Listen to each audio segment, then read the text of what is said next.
देखो 20वां क्वेश्चन, ये भी कहीं ना कहीं सिमिलर है 19 की तरह। आपको दो एपी की दो टर्मों की वैल्यू दे रखी है, आपको किसी अननोन टर्म की वैल्यू पूछेगा। तो जब भी आपको ऐसा दे रखा हो तो आप तुरंत पहला वाला टर्म और डी निकालें। ए और डी निकाल लेंगे आप, तो आपको फिर कोई सी भी टर्म दे दी जाए या फिर पूछी जाए आप निकाल दोगे। तो यहाँ पर कह रहा है find the 31st term of AP, 31वीं टर्म आपको बतानी है, लेकिन उसके लिए आपको 11 टर्म की वैल्यू कितनी दे रखी है, 38। तो A11 की वैल्यू 38 दे रखी है। A11 क्या होता है, A प्लस 10D होता है, जिसकी वैल्यू 38 है। Equation number 1। आगे बोल रहा है जिसकी 16वीं टर्म जो है 73 है, तो मतलब A16 जो है ये 73 है। A16 जो होता है वो A प्लस 15D होता है, जिसको आप 73 कहोगे। अब आपके पास दो इक्वेशन आ चुकी हैं, इक्वेशन 1 और 2, इन दोनों को सब्ट्रैक्ट कर दो। सब्ट्रैक्ट करोगे तो A से A कट जाएगा, 10 में से 15 निकालोगे तो माइनस के 5D बचेगा, और 38 में से 73 माइनस कर दो, तो 38 में से 73 को माइनस करेंगे तो कितना आ जाएगा, या आप ऐसा कर लो 73 में से 38 माइनस कर लो, माइनस करो, 13 में से 8 निकालेंगे तो 5 बचेंगे, यहाँ पर बचेगा 6, 6 में से 3 निकाले 35। ठीक है, बिल्कुल सही बात है, 35 दूनी 70 होते हैं, और ये अब सही है, 8 5 13 35 ही आ जाएगा। 35 प्लस 38 73 होते हैं। ठीक है, तो माइनस का 35 आ गया, माइनस से माइनस कट जाएगा, 5 7 35, तो डी कितना आ जाएगा 7। डी की वैल्यू 7 आ चुकी है, डी की वैल्यू को कहीं भी पुट कर दो आपको ए मिल जाएगा। तो मैं यहाँ रख देता हूँ ए प्लस डी की जगह 7 रखूँ, 70 हो जाएगा, 70 उधर जाएगा माइनस का, तो ये हो जाएगा 38 माइनस का 70। बताओ कितना आ जाएगा, 70 में से जब 38 निकालोगे तो अगर ये 40 होता तो 30 बचता, 30 बचता तो 32 बचेगा, ये घटाने पर 32 बचेगा, तो वैल्यू आ जाएगी ए की 32। तो पहला वाला टर्म आपके पास 32 आ चुका, कॉमन डिफरेंस आपके पास 7 आ चुका।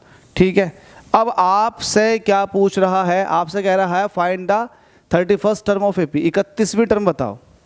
तो ए 31 पूछ रहा है, तो ए प्लस 30 डी हो जाएगा। ये ए कितना आपके पास 32 प्लस 30, डी की वैल्यू कितनी है 7, देखेंगे कितना आ जाएगा, 32 प्लस 7 के 21 210, 210 में 32 ऐड कर लो, जल्दी से बताओ, 242 आ जाएगा। फिर ये 242 कहाँ है, 242 क्या गलत सोल्व कर दिया क्या, जल्दी से बताओ, 5 7 35, डी की वैल्यू 7, और जब डी की वैल्यू 7 रखी गई तो ये हो जाएगा 70, 70 उधर जाएगा माइनस का 38, 70 में से 38 निकालेंगे, सब्ट्रैक्ट करेंगे, 10 में से 8 निकाले 2 बच्चे, और जी यहाँ रह जाएगा 6, 6 में से 3 निकालेंगे 3, 32 बचेंगे। तो ए आ चुका है 32, हमसे पूछा 31वीं टर्म, तो ए प्लस 30D हो जाएगा। ए की वैल्यू 32 है, 30D 31वीं टर्म पूछा ना आपसे, पूछा find the 31st term of an AP, भाई 242 ही आएगा, 242 इसमें है नहीं, तो ये हो जाएगा नन ऑफ द एबव। एक बार देख लेता हूँ यार, क्या यही है क्या, कभी इतनी मेहनत की हो और पता लगे कि यार इसका आंसर तो क्या है, इसका आंसर 20 का तो आंसर आ रहा है, 20 का आंसर आ रहा है,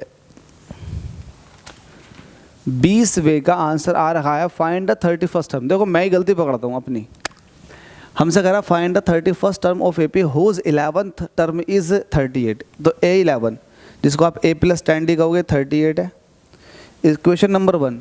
और आपसे कह रहा and the 16th term is 73, 16th A plus 15D is equal to 73। ठीक है भाई, अब जब इसको माइनस करेंगे तो माइनस हो जाएगा, 10 में से 5 15 निकालेंगे तो माइनस के 5 बचेगा, ऐसे 38 में से 73 निकालेंगे तो 38 में से 73 निकालो, हालांकि आप इसमें से ऐसा माइनस करो तो माइनस का आएगा, वो तो मुझे पता है, लेकिन 73 है, इधर 38 है, ये 13 हो गए, 8 5 13, यहाँ बचेंगे आपके पास 6, 6 में से 3 निकालेंगे तो 3 35, 35 बचे, सही है, माइनस से माइनस कट जाएगा तो 5 7 हो गए 35, डी की वैल्यू हो गई 7। अब डी की वैल्यू 7 हो गई, डी की वैल्यू को आपने पुट कर दिया इसके अंदर, तो ये हो जाएगा 70, 70 उधर जाएगा माइनस का, ए आपके पास निकल कर आ जाएगा 38 माइनस 70। ठीक है, 38 माइनस 70 कितने हो जाएंगे आपके पास, ये 32 आ गया। तो ए की वैल्यू, ओ हो, ये 38 माइनस 70 है तो माइनस के 32 आएगा, माइनस के 32। थोड़ा सा ये मिस्टेक था, मैंने पकड़ लिया। तो माइनस का 32 ये है 210। अब 210 में से माइनस 32 करोगे तो कितना आ जाएगा, 210 में से 32 निकालो, 10 में से 2 निकालेंगे 8 बचेगा। 8 किसके लास्ट में आ रहा, ऑप्शन नंबर बी। देखो 8 है ना, यूनिट प्लेस पर जो डिजिट है वो है 8, तो 8 तो एक में ही आ रहा, लेकिन फिर भी पूरा चेक कर ले। 10 में से 2 निकालेंगे 8 बचेंगे, यहाँ 0, इधर से ले लेंगे कैरी तो यहाँ हो जाएगा 10, 10 में से 3 निकालेंगे बचेगा 7, यहाँ रह जाएगा 1, 178। तो option number B is the correct. तो मेरी तरफ से मिस्टेक हुई थी, सॉरी फॉर दैट, लेकिन आप ना कर दो गलती, इसलिए मैंने पूरा सॉल्व करके दिखाया।